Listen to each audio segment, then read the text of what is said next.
સમાચારમાં આગળ વાત કરીએ તો બનાસકાંઠાના દાંતામાં 29 આદિવાસી પરિવારોનું પુનઃવસન કરવામાં આવ્યું। ગૃહ રાજ્યમંત્રી હર્ષભાઈ સંઘવીની ઉપસ્થિતિમાં પરિવારોનું પુનઃવસન કરાવાયું। ગૃહ રાજ્યમંત્રી હર્ષ સંઘવીનું આદિવાસી સમાજે સ્વાગત કર્યું હતું।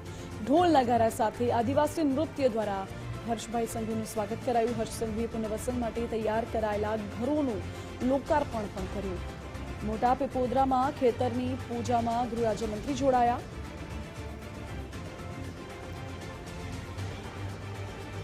વધુ જાણકારી સાથે જોડાયા છે સંવાદદાતા શક્તિસિંહ રાજપૂત। શક્તિસિંહ, અહીં ગૃહ રાજ્યમંત્રીની ઉપસ્થિતિમાં અનેક પરિવારોનું તેમના ગામમાં પુનઃવસન કરાયું છે, શું છે આખી વિગત? ચોક્કસથી વાત કરવામાં આવે તો અત્યારે જે 21મી સદી ચાલી રહી છે અને અગાઉ જે 12 વર્ષ પહેલા જે દાંતા તાલુકાના મોટા પીપોદરા ગામે જે બનાવ બન્યો હતો તેને લઈને બનાસકાંઠા પોલીસની પ્રશંસા કરી હતી।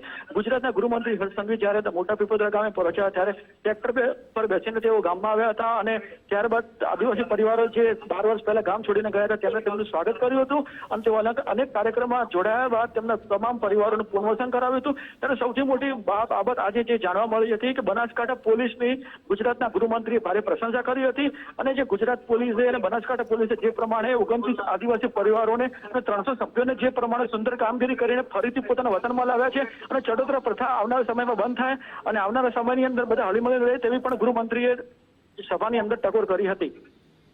ઓકે શક્તિસિંહ, આભાર આપનો।